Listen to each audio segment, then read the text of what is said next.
Yang paling berbahaya dari penyakit ini adalah pada tahap awal penyakit biasanya pasien tidak ada keluhan. Nah, itu yang sangat berbahaya karena apabila pasien sudah mengeluhkan suatu gejala, berarti itu sudah ada kelainan yang bisa dikatakan lanjut dari penyakit ini.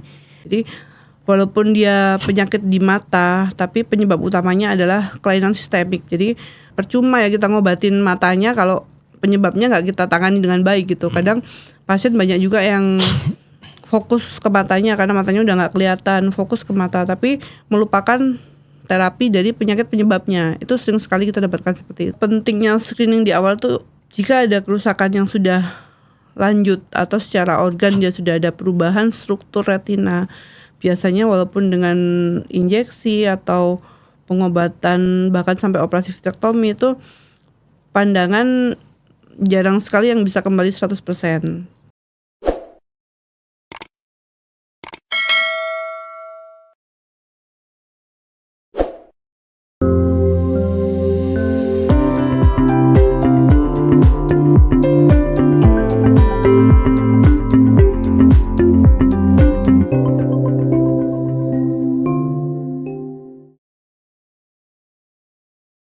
Assalamualaikum warahmatullahi wabarakatuh.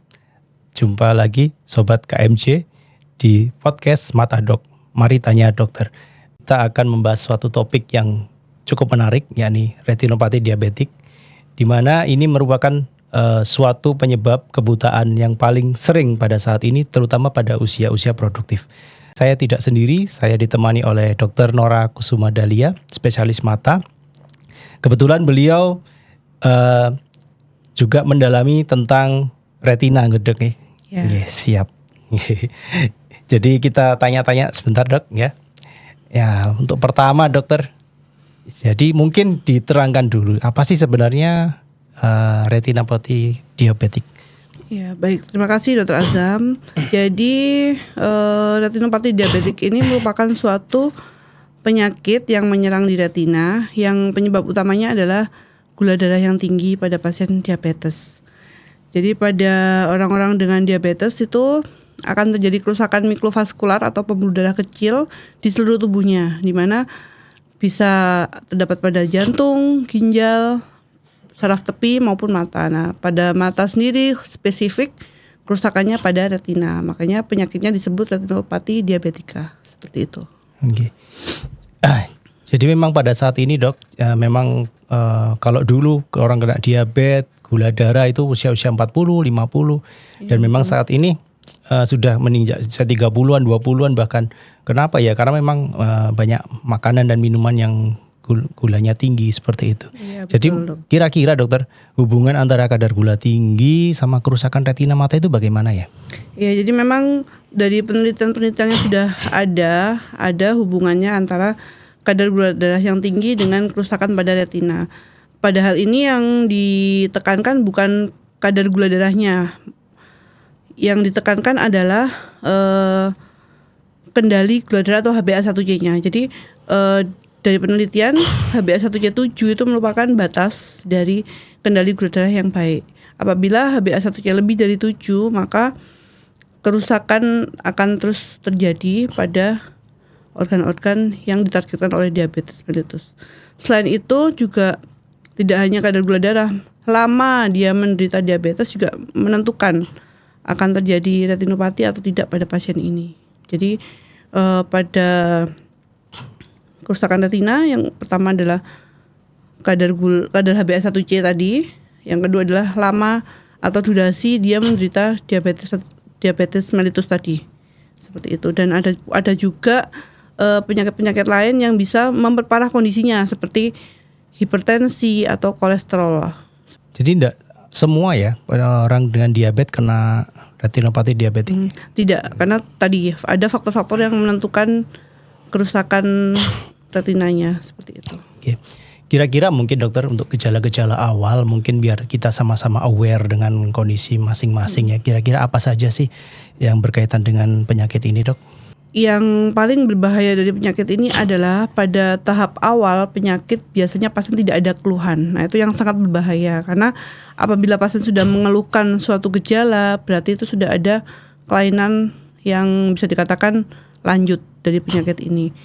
Yang paling sering pasien keluhkan adalah mata buram, itu yang pertama. Kedua juga ada bayangan hitam atau floaters, itu kadang juga salah satu tanda-tanda penyakit diabetes retinopati. Ada juga yang mungkin pada tahap yang ekstrim ya, itu bisa terjadi buram mendadak. Biasanya kalau ada perdarahan atau saraf yang terlepas, itu bisa juga terjadi kelainan dengan keluhan buram mendadak. Cuman yang perlu ditekankan adalah sebagian besar penyakit ini di awal tidak ada gejalanya, begitu dok. Oke. Kalau orang diabetes itu kan kalau saya tuh sering mengadviskan cek rutin ya gula darahnya. Nah, itu biasanya paling enggak sebulan sekali lah minimal. Kalau untuk pemeriksaan mata untuk pada pasien diabetes ini kira-kira rutinnya berapa lama ya dok? Untuk screening awal ada panduannya memang. Jadi pada orang-orang diabetes tipe 1, 2 itu dibedakan. Pada diabetes tipe 1 yang biasanya pasiennya masih lebih muda ya dok ya, itu screening bisa dilakukan 3-5 tahun setelah terjadinya diagnosa. Jadi tegak diagnosa tidak harus segera diperiksa karena DM tipe 1 biasanya muncul pada usia muda. Dan pada DM tipe 2 di mana yang paling banyak ya menyerang orang-orang yang usia lanjut atau usia produktif, itu disarankan segera setelah terdiagnosa diabetes memeriksakan diri untuk screening retina supaya kita bisa tahu di awal apakah ada kelainan atau tidak. Jadi kalau ada kelainan di awal kita bisa menangani dengan sedini mungkin. Terus ada juga pada orang-orang dengan diabetes pada kehamilan. Jika ditemukan orang hamil yang terkena diabetes atau orang diabetes yang sedang hamil, itu harus segera juga diperiksakan retinanya. Kira-kira pemeriksaan tesnya apa aja dok? Kalau tadi yang dokter bilang ada HbA1c, mungkin untuk pemeriksaan tes yang spesifik untuk di matanya ya, untuk apa aja ya? Untuk pemeriksaan dasar sih seperti tajam penglihatan, tekanan bola mata, kemudian organ-organ mata, kornea, lensa, semua secara umum kita periksa ya sebagai pemeriksaan dasar. Cuman yang lebih spesifik lagi untuk penyakit ini ya kita periksa retinanya dengan cara funduskopi.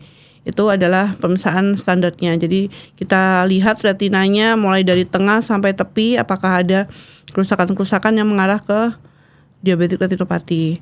Nah, selain itu juga ada pemeriksaan penunjang, di mana pemeriksaan penunjang ini juga sangat penting sekali kita lakukan. Utamanya foto fundus untuk melihat. Jadi kita foto retinanya, kita akan melihat di situ kelainannya. Pasien juga bisa melihat gambaran matanya seperti apa. Kemudian OCT atau optical coherence tomography itu untuk melihat struktur dari retina sendiri, lapisan per lapisnya retina. Kemudian apakah ada kelainan bengkak atau yang lain-lain, kita bisa tahu dari situ dok. Kita sebenarnya ya nggak ingin ya dok ya kena penyakit ini ya. Kira-kira ya dok ya kalau misalnya kita rutin nih kontrol cek gula darah, kolesterol, tekanan darah rutin. Nah itu bisa nggak kira-kira membantu untuk mencegah kena sakit retinopati diabetik ini? Iya, sangat bermanfaat sekali ya. Jadi kendali gula darah dan kendali faktor resiko yang lain itu sangat berperan dalam penyakit retinopati diabetes ini. Jadi walaupun dia penyakit di mata, tapi penyebab utamanya adalah kelainan sistemik. Jadi kita akan kesulitan dan akan kayak percuma ya kita ngobatin matanya kalau penyebabnya nggak kita tangani dengan baik gitu. Kadang pasien banyak juga yang fokus ke matanya karena matanya udah nggak kelihatan, fokus ke mata tapi melupakan terapi dari penyakit penyebabnya. Itu sering sekali kita dapatkan seperti itu. Jadi walaupun sudah kita tindakan pemeriksaan rutin, tetap aja ada perburukan kondisi karena gula darah yang tidak terkontrol tadi. Itu makanya perlu edukasi yang baik ke pasien juga ya dok. Iya betul. Terus kalau memang sudah didiagnosis pasti ya positif ya, kira-kira bisa diapain aja ini pengobatannya ini? Oke, jadi pilihan pengobatan dari diabetes retinopati ini banyak ya. Tapi tetap tergantung dari stagingnya. Jadi ada stadium-stadiumnya. Secara umum retinopati diabetes dibagi menjadi 2 garis besar. Yang pertama non-proliferatif, yang kedua adalah proliferatif. Tentunya yang proliferatif itu lebih parah ya. Kalau untuk yang non proliferatif sendiri itu dibagi 3 juga, dibagi menjadi ringan, sedang, dan berat. Kalau untuk ringan dan sedang itu belum perlu terapi khusus di bidang mata. Biasanya hanya kita edukasi pasien untuk cek gula darah berkala, kontrol ke dokter penyakit dalam atau ke puskesmas untuk kendali gula darahnya, dan juga kontrol rutin di mata tiap 3-6 bulan tergantung derajatnya tadi. Tapi pada tahapan non proliferatif yang sudah berat dan tahapan proliferatif itu perlu tindakan laser. Laser bagian tepi retinanya, atau lasernya namanya laser panretinal fotokoagulasi, tujuannya untuk mencegah progresivitas penyakitnya. Dan untuk satu lagi yang mungkin sekarang sedang banyak kita jumpai adalah pembengkakan saraf pada makula. Nah, itu juga tidak kalah pentingnya karena dia akan menyebabkan kebutaan pada pasien jika tidak ditangani dengan baik. Penanganannya adalah dengan injeksi anti-VEGF. Kira-kira prognosisnya itu baik, gitu ya? Sembuh 100% atau gimana ya?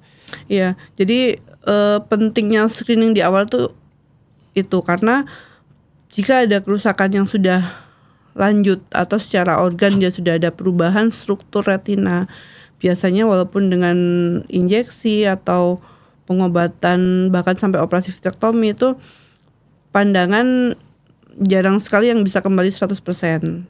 Cuman perbaikan itu yang kita harapkan. Tapi kita untuk secara struktur itu untuk kembali 100% memang sangat sulit ya, Dok. Ya. Jadi memang lebih baik mencegah ya daripada mengobati. Seperti itu. Oke, kira-kira dokter ini ada pesan nggak untuk rekan-rekan pendengar ya agar tidak menyepelekan ya pemeriksaan mata terutama pada penderita diabetes? Iya, jadi bagi para penderita diabetes memang harus lebih memperhatikan lagi ya tentang kendali gula darahnya. Bahkan jika ada keluhan-keluhan ringan di mata, harap segera untuk memeriksakan diri. Jadi tidak perlu nunggu nggak kelihatan. Jadi ada keluhan sedikit, sebaiknya segera diperiksakan karena kembali lagi mencegah lebih baik daripada mengobati tadi, Dok. Ya, terima kasih Dokter Nora atas kesempatan dan berbagi ilmunya. Semoga ilmu yang bisa kita sharingkan ini bisa bermanfaat bagi semuanya. Baik hadirin sekalian, demikian podcast kita pada pagi hari ini. Alhamdulillah, semoga setelah mendengarkan episode ini kita semua jadi lebih memahami pentingnya menjaga kesehatan mata, terutama bagi rekan-rekan semuanya yang menderita penyakit diabetes mellitus. Jangan lupa lakukan pemeriksaan mata secara rutin dan kendalikan gula darah Anda. Karena mata adalah jendela dunia yang patut kita jaga sebaik-baiknya. Terima kasih. Assalamualaikum warahmatullahi wabarakatuh. Salam sehat mata kita.